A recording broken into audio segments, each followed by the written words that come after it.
Vážené dámy a páni, je nový rok, nové storočie, nové tisícročie a nové zámky. Pred nami však leží kopec starých problémov a jedna rómska otázka. Faktická poznámka. Pán predsedajúci, jediná rómska otázka, ktorú poznám, je: máš cigaretu Gadžo? Tuto rómskú otázku som dostal na hlavnej stanici a kategoricky sa ňou odmietam zaoberať. Chcel by som vás upozorniť, pán kolega Cuper, že existuje aj dôležitejšia rómska otázka. Áno, pán predsedajúci. A tá otázka znie: máš 20 korún, ty dilino? Dámy a páni, kolegyne, kolegovia, túto oveľa dôležitejšiu rómskú otázku som dostal, prosím, ja v jednom podchode. A to len preto, lebo som v opozícii. Nesúhlasím s vami, pán Huska, ale už rozumiem, prečo vyše 60% Slovákov súhlasilo s tým, aby Rómovia žili oddelene. A čo je na tom také hrozné, že budú žiť oddelene? Ja mám napríklad už pol roka oddelenú stravu a znášam to hrdinsky. Skrátka, človek sa niekedy musí aj obetovať. Prosím, uvedomte si, pani kolegyňa, že naši Rómovia opäť hromadne odchádzajú do Fínska. Čo tam budú robiť? Faktická poznámka.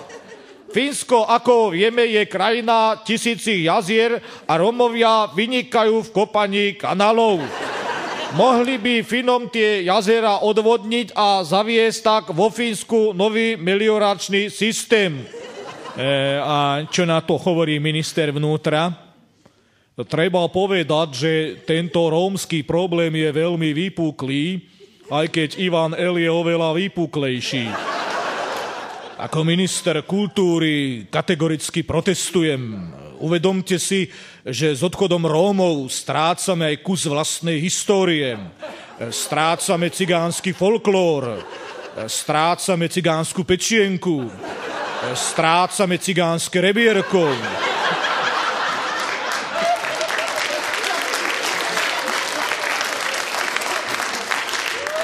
Strácame. Vy nič iné neviete. Samozrejme, že strácame. A ja najviac strácam vtedy, keď pri mne stojí nejaký Róm. Minule som stratila kabelku.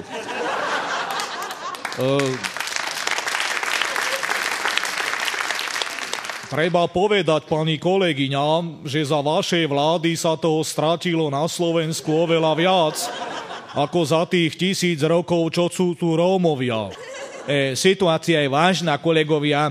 Nedávno tu bol spravodajca Európskej únie, pán Wiersma, a odfotil si smetisko na košickom sídlisku Luník 9. Vidíte, kam to títo Holanďania v honbe za konzumnou spoločnosťou dotiahli? Sú, prosím pekne, takí lakomí, že skonzumujú všetko a potom nemajú čo vyhodiť na smetisko. Áno, a takto potom zanikajú smetiska v Európe. Lenže my, Slováci, si svoje smetisko bránime a dokonca zveladíme. Prosím vás, to nie je naše smetisko, ale rómske. A keď ho neodstránime, neveznú nás do EÚ. Práve preto ho neodstránime. A svojich cigáňov si nedáme. Veď ako by sme potom my, politici, vyzerali pred občanmi? Keby nám odišli cigáni, už by sme nemohli cigániť, ale jednoducho klamať.